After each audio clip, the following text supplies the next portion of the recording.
Welcome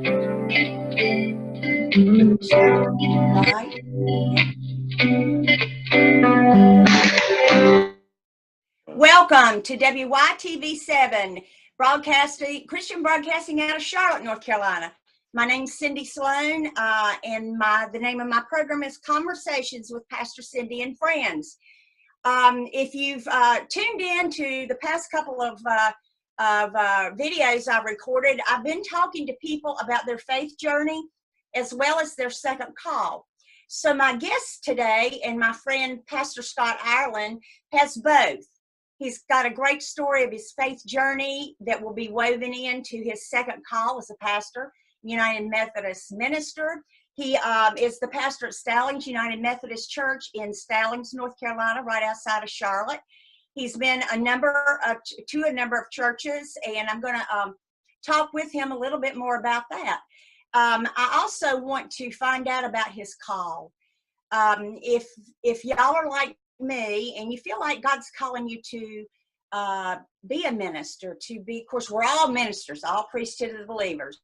But if you feel like he's calling you to a specific call to pastor a church, then maybe throughout this conversation, you'll get some encouragement, some motivation, and perhaps answer that call, because I really do feel like if God's calling you to ordain ministry, then you're not going to be happy until you say yes. And that's to any ministry, whether it's missions, missionaries, whether it's Appalachian Service Project, whether it's Habitat for Humanity, anything that God needs you for, you'll never be happy until you say yes, or that's been true for me.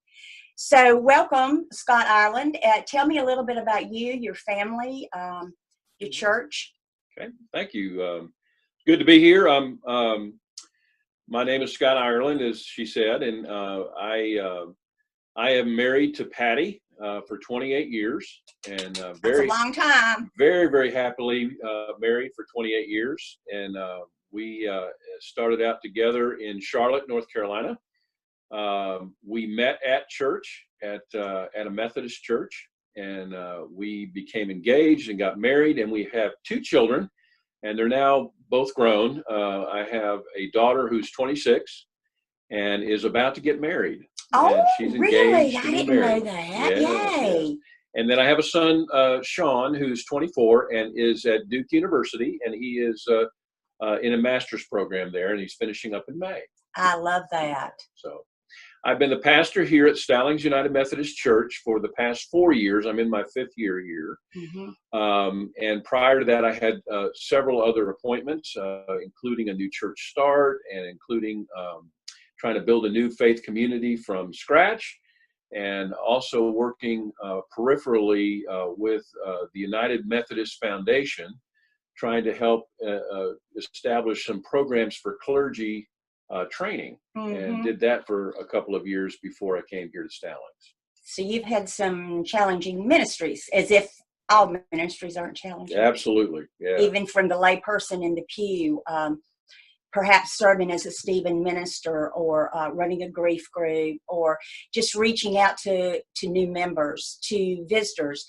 It's always a challenge, and I know you well enough to know that you stop and pause and ask for direction. Good God.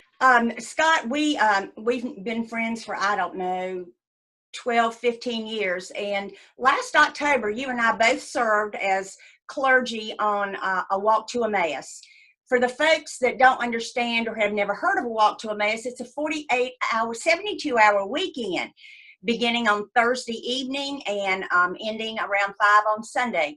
It is for people that are in the church that feel like they need renewal, maybe feel dry and have lost their way. You hear 15 different talks on the Christian journey.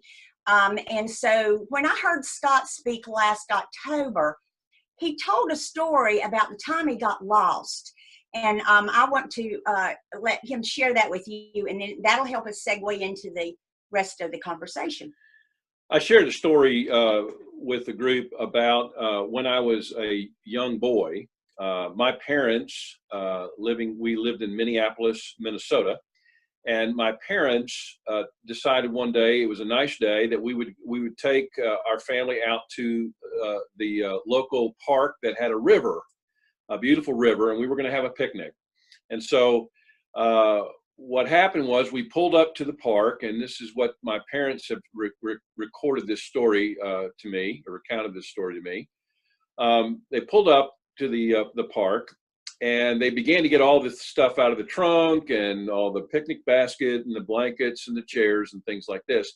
When all of a sudden, my mother happened to ask what I consider to be the most important question she's ever asked in my life. And she said, "Where's Scott?" Oh. And they looked around and they couldn't find me. And they didn't know what had happened. I was gone.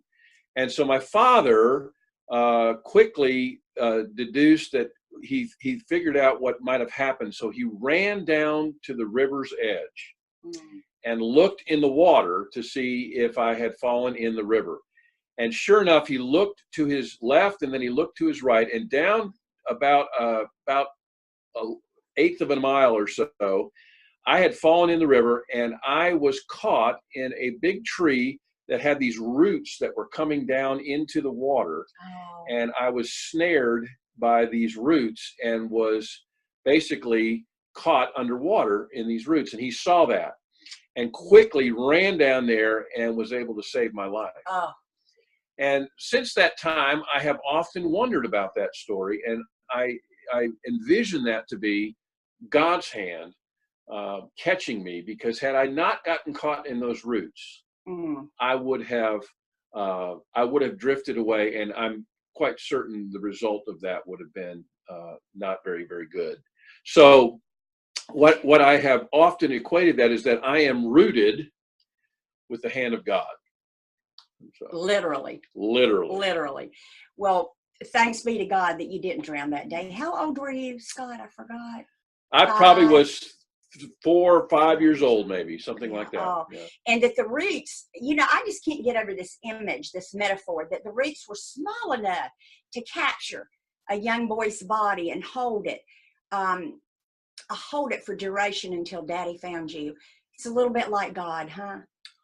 When we have those roots as young children in our homes, which some of us do and some of us don't, those roots are always there, whether they're visible or invisible.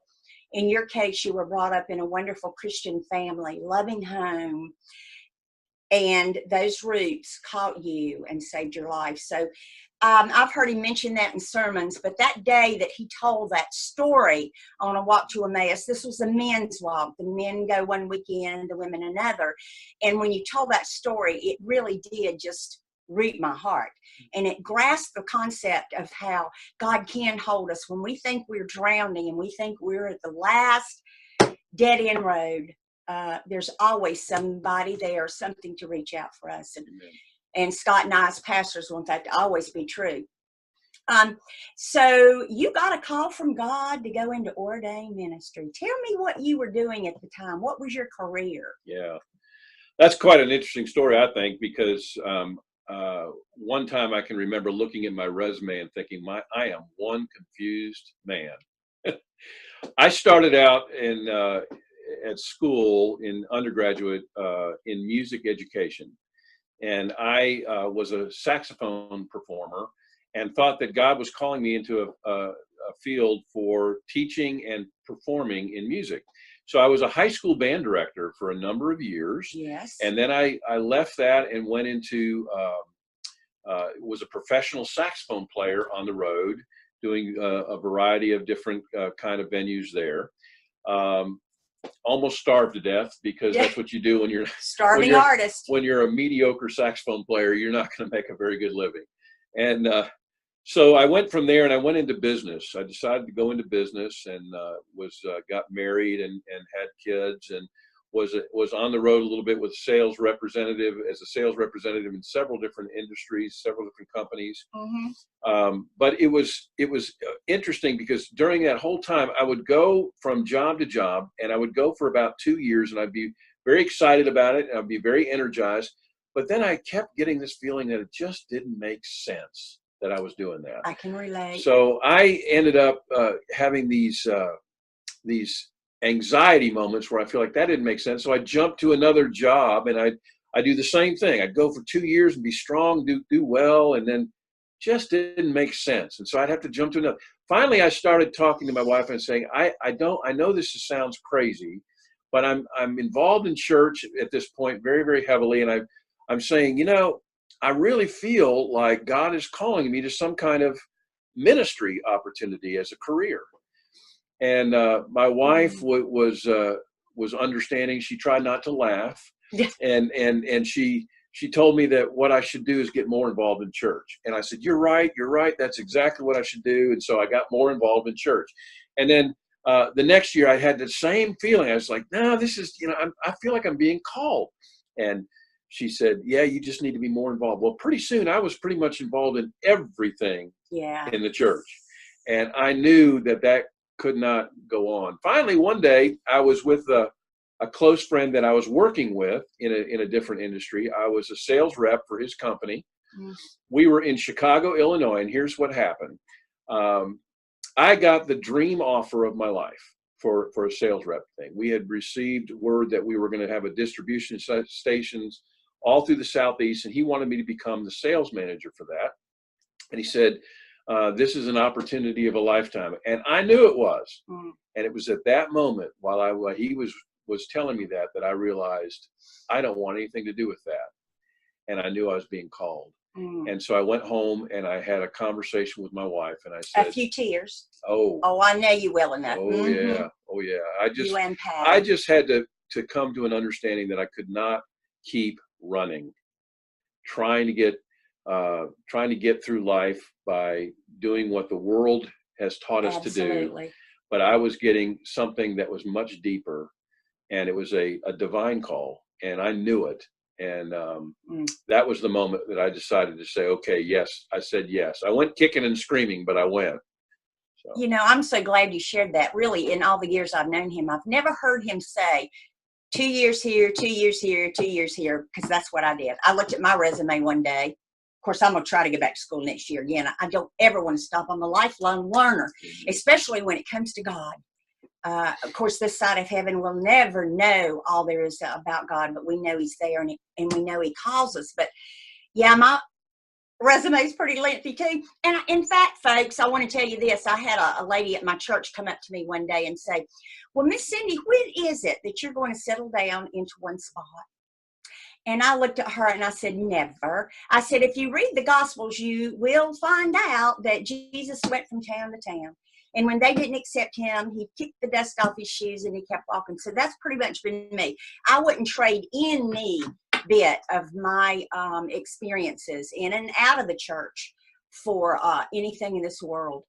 I wonder, Scott, if you would, besides the fact that you and Daddy saved your life in the tree, what would be one, and your call, moment in which you felt God's present in a holy, I don't even know how to describe it. Wow.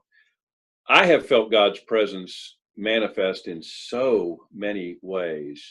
But, and I could recount several stories right off the top of the head, but I'll just tell you this story, and it might lead us into another discussion. But some years ago, I was privileged to be able to be selected to be in a group of pastors that were sent to South Korea to study the Kwanglim United Methodist Church. This is a church that is about 100,000 members. Oh my! And it's just in a remarkable place. Well, as I was there with this group, as I boarded the plane to go over there, I became very sick.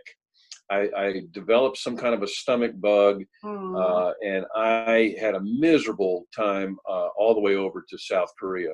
But I decided, to stiffen up, and I just said, well, we're just going to have to go with it. And so for 3 days, I stayed with the group, and we did some things. But suffice it to say, after 3 days, I woke up that third morning, or in the middle of the night, and I was shaking violently.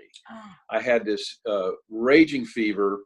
I knew I was badly sick, so I ended up having to go to the hospital. They took me to the hospital, and the doctors informed me that I had 105 fever. Oh my! So That's dangerously high. It's very high, and I was just deathly ill. I had a stomach problem, and they discovered that I had pneumonia, and I was bleeding internally, and they didn't know why. Well, stop. So it was a perfect storm of like I've never had. I've never been that sick before, ever in my life, and I was just very, very sick. I woke up in this Korean hospital because I had gone unconscious and discovered where I was, and I was pretty afraid because here I am in a foreign country. There's nobody with me. I don't have my passport. I don't have my wallet. I don't have a phone. I don't have any way to get in touch with my family. Oh. I was just very, very alone. And here's what happened. I'll never forget this. I prayed at that moment. I said, Lord, I'm frightened.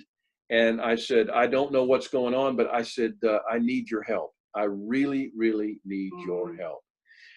And so here's what happened. And I'm just going to give you the successive story of what happened from that prayer. I can't believe this even today, how incredible God answered that prayer. In a few moments, my phone next to the bed rang. And so I answered it, not knowing what to say, but I said, hello. And there was a man on the other line who was an English-speaking man. He said, Scott, my name is Chuck. You don't know me, but I am your wife's first cousin, and I'm down in the lobby. Is there any way I could come up and see you? And he didn't know you were sick. He didn't know. He knew you were there. He knew I was there because I was coming over to Korea. And I said, well, yes, you may come up. Really? So he came up and we visited, and I was so relieved to see him. He gave me Korean money that I could use. He gave me a phone number I could use so I could call the States and get in touch with my wife. He gave me all sorts of connections and how to get in touch with him if I needed anything at all. So I was just absolutely dumbfounded by that. And I was like, wow. And so when he left, I thought, wow, God had shown up big time. Right. But that was not all. Oh. The next thing, never is with God.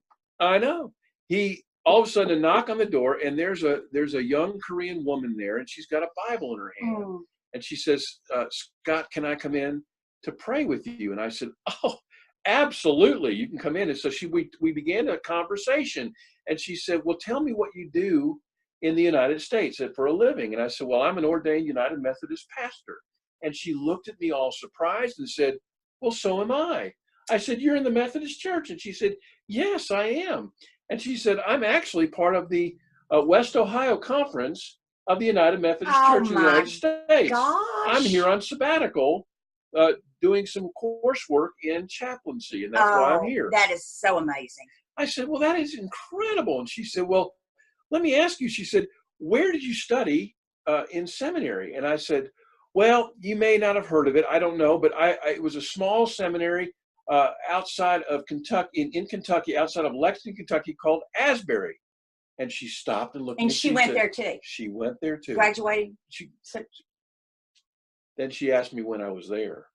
And I said, I was there in 1995 to 1998. And she said, so was I. We were classmates. That is amazing. I tell you what, she prayed the sweetest prayer over me. And when she left, I just burst into tears because I had an experience of God. There's no other way to explain all of that happening right after I had prayed. And I will never forget the goodness of God at that moment. And it just... That's amazing, people. Yeah. You hear that story. Gosh, that was quick, wasn't it? Mm-hmm. Sometimes he's slow, though, with me, it's sometimes so I think maybe when I get to heaven, the first thing I'll ask God is, well, let me see your watch, because you're watching my watch. But what is that? God is always on time, always. It doesn't feel like it. It doesn't seem like it. It didn't seem like that when you were searching for your call and should you take this job and all that practice of discernment. I've been studying a whole lot about the spiritual disciplines, and I'm very drawn to them.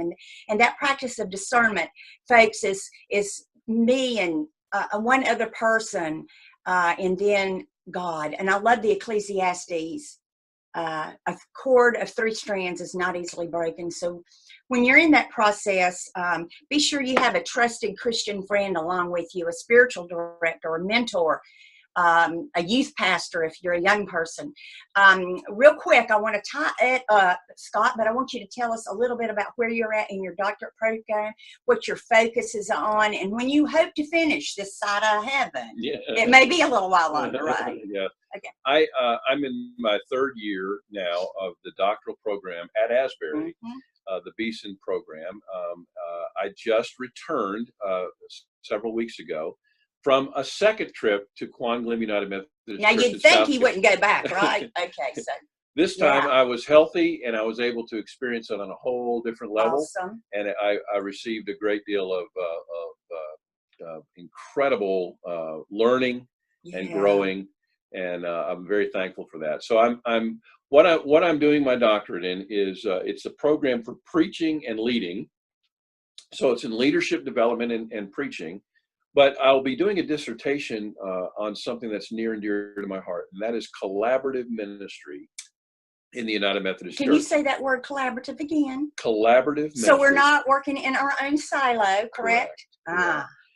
One of the things that I have experienced in my ministry years in the United Methodist Church has been more of the fact that we're far more competitive than we are connected. Oh, and I wish that wasn't so. And it really is a sad reality of the way that the church sometimes can become. We have an opportunity in the United Methodist Church to be an incredible kingdom ministry, connected to one another, pulling and pulling our resources together for a greater good, not competing with one another, exactly, but for connecting each other so that we can all reach more people for Jesus Christ. That's my heart. And so that is what my dissertation will be on. Now, I finished my coursework primarily by end of December. I will have completed all the coursework for that, and I am already finished with chapter 1 of my dissertation. I will be going through a process from here on out. I anticipate, God willing, that I will graduate from Asbury with a doctorate in May of 2019. We'll count the days, right? Amen. You've got like a little advent calendar, folks, you know, where you count the days till Santa Claus comes. He's counting the days. So, Scott, I want to thank you from the bottom of my heart for sharing your story. I hope and pray, folks, that you heard one or maybe many stirring moments of how God works in our lives and how he calls us. And if you have any questions, if a prayer request, this is a nonprofit Christian broadcasting network. So I want to give you a phone number.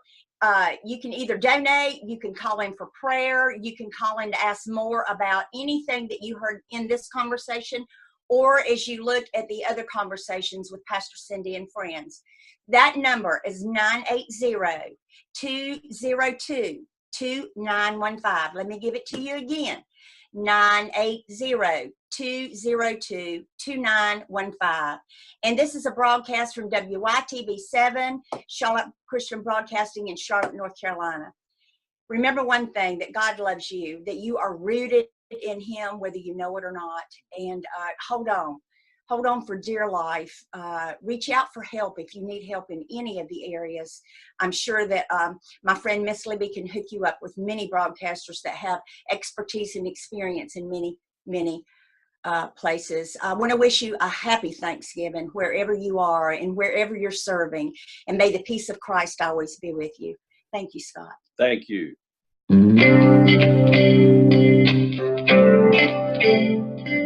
Yes, I didn't know about that trip.